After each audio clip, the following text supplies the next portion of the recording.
You're listening to the Play Therapy Podcast with Dr. Brenna Hicks, your source for centered and focused play therapy coaching. Hi, I'm Dr. Brenna Hicks, the Kid Counselor. This is the Play Therapy Podcast where you get a masterclass in child-centered play therapy and practical support and application for your work with children and their families. Today's episode, we are finishing up Art of the Session, and I'd like to kind of do a recap, if you will, an overview of everything we talked about. This is one of the longest series we've ever done, so quite a bit of content in this series, but the goal of this entire series and even this episode is to give us not only a reminder, but a refresher on the framework and the simplicity of the model. Even though it is not easy to execute, we have a finite number of things that we should be doing, and they can be put into a system. So that's my goal for this series and this episode. Really kind of hone in on what does that look like and what can we practically do from start to finish to make sure that our sessions with kids are exactly how they are intended to be. Before we dive in, this is your last chance. Well, the last podcast episode about it, but this coming week we are meeting in Houston. So if you have not, look, I know y'all, because I'm the same way. If you wait till the last minute to do it, it only takes a minute to do.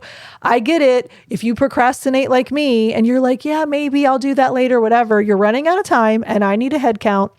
So in the show notes, please RSVP to the meetup. I know a lot of you have. Just let me know you're coming because I need to be prepared. And I don't want to be at the last minute taking a minute to do something. So please don't do that to me. Hurry up and RSVP. All right.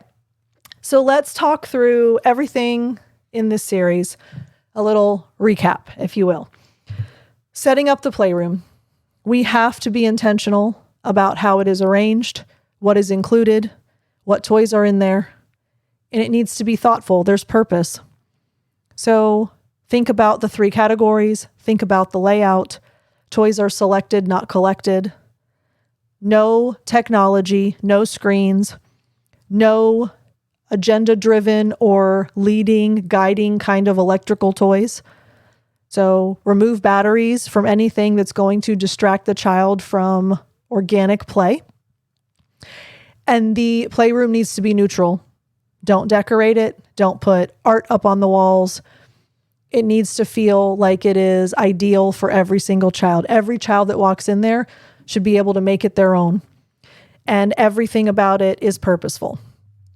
Then, when they walk through the door, you have an opportunity to have a conversation from the second they step foot into your lobby or your waiting room or your office or whatever it is, wherever you first interact with them.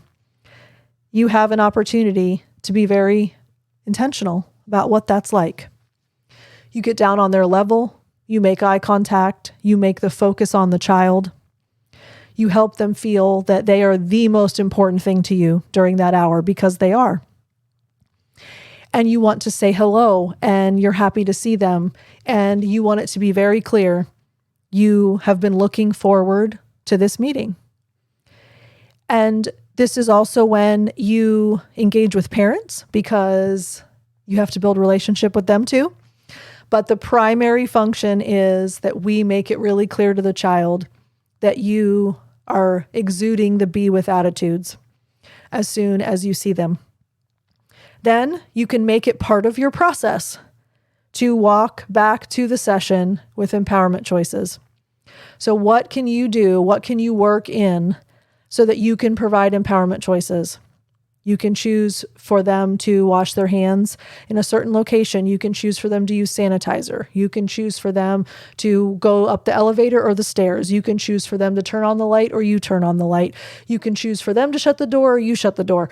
There are all kinds of options so that as part of the standard process, consistency, predictability, stability for kids, they know exactly what you're going to say. They know exactly what to expect, and they're going to make choices accordingly. Then when they walk through the playroom door, you have a very intentional dialogue. Welcome back to the playroom. So happy to be with you.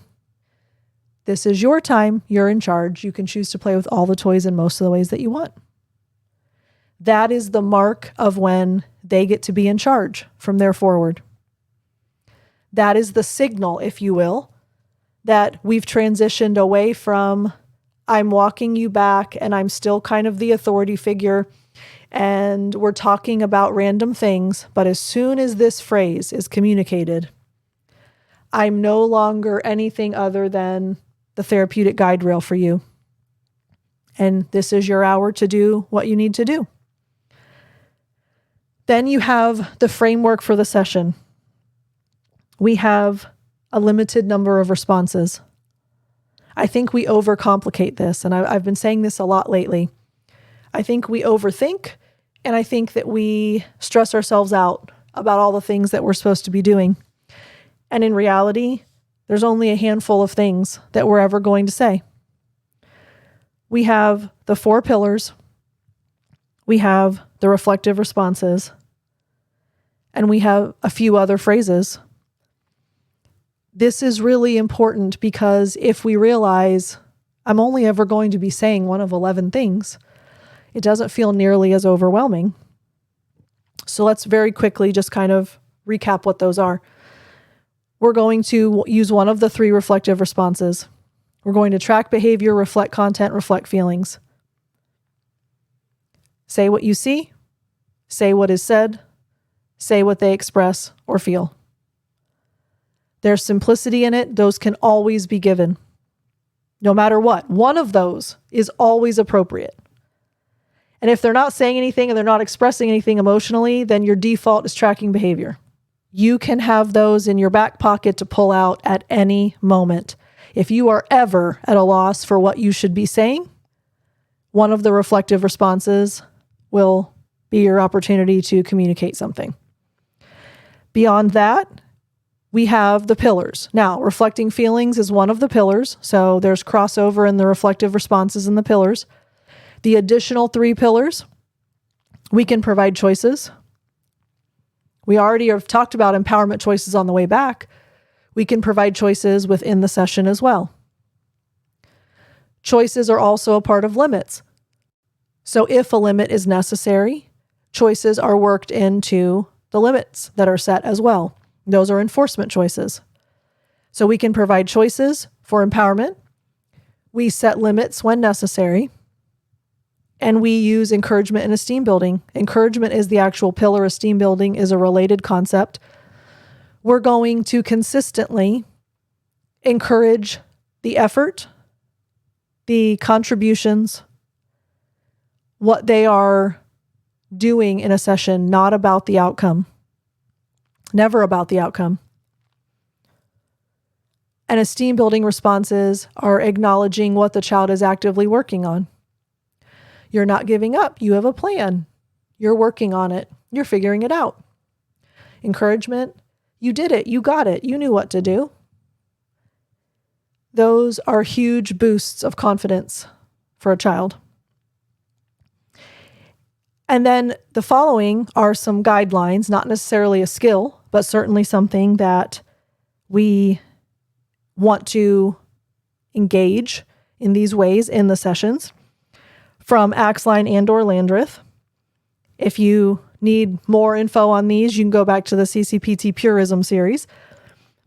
But one of the other things that we do is follow the metaphor. We are always trying to continue what the child has given us to work with. If they say that something is a ship, we continue to say that's a ship. We don't label things. So we're going to say that and it and those instead of the dog, because it might not be a dog. We're going to remain neutral. Our responses are always neutral. They're not charged. They're not emotional. They are factual declarations birthed out of neutrality. And we don't ever impart wisdom or teach or preach or instruct. We do not possess what the child does not possess. So we have no knowledge, no understanding, no awareness that the child doesn't either. Then we provide narrative commentary. Narrative commentary is the additional option instead of just tracking behavior all the time. So instead of saying, you picked that up, narrative commentary might be, you grabbed it and you're moving it all the way over there. It's an observational dialogue about what's taking place. Bigger picture. I wonder and whisper technique. I wonder statements exclusively used when we need a cue. If you use an I wonder statement in any other context, it is not CCPT. We reserve those exclusively for when a child is needing to direct us to do something and we are unsure about what we should say or do next. I wonder what the robber does. I wonder how I cut this paper. Whatever we've been told to do when we need clarity, we use an I wonder statement. For no other reason do we wonder. And that can be coupled with and or an additional option is the whisper technique. So anytime we need to know something, we can whisper it. What do I do now? Really helpful.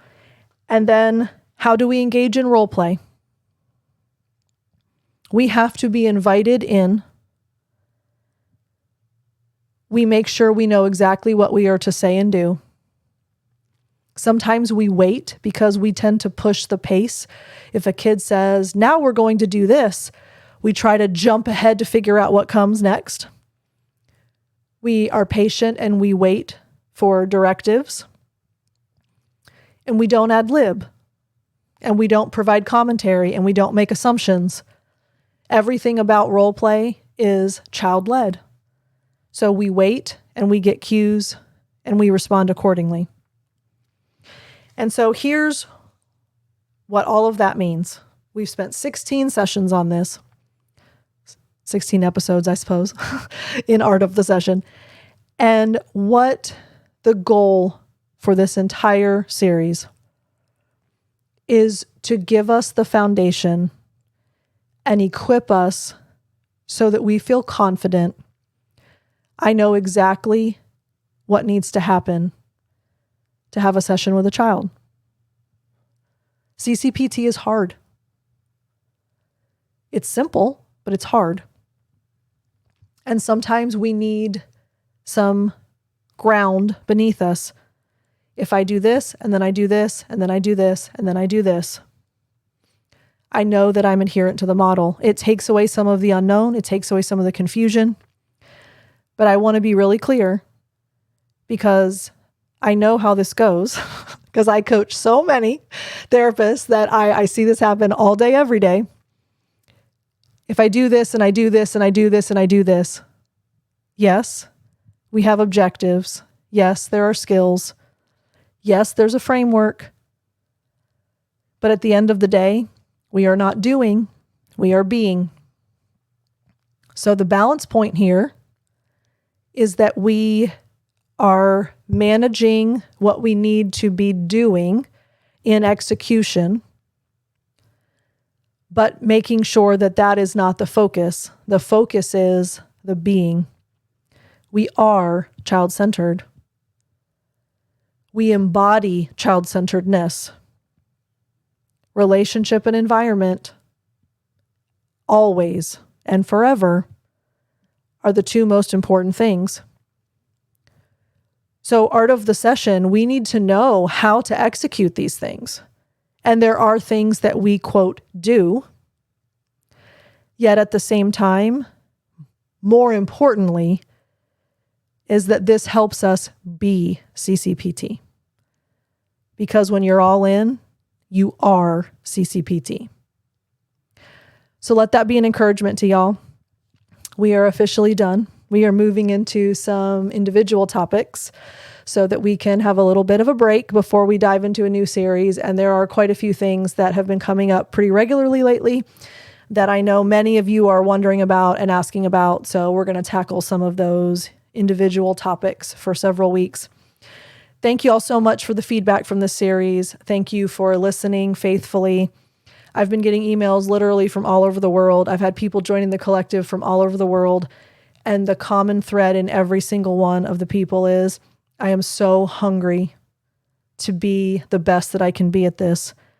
And that is at the heart of this podcast. For every single minute that you spend listening to these episodes, for every minute that you work on being CCPT, it's for you, but in the grand scheme, it's for your kids, and it's for their future, and it's for their well-being.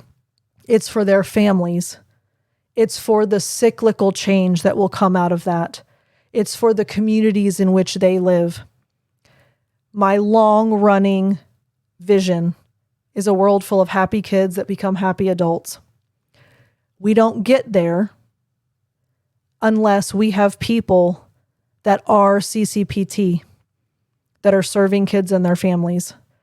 And so every minute that you spend with this podcast, I am grateful, I am thankful, and I know the impact that this is having on kids all over the world. And what a blessing for me, what a blessing for us, what a blessing for children and their families. And 50 years from now, when these kids have grandkids, there's a ripple. And we know that they become catalysts for change long term. What a special thing to be a part of. So I very much appreciate y'all. Thank you for being so committed to this. And CCPT is amazing, as you know. We'll talk again soon. I love y'all. Bye. Thank you for listening to the Play Therapy Podcast with Dr. Brenna Hicks. For more episodes and resources, please go to www.playtherapypodcast.com.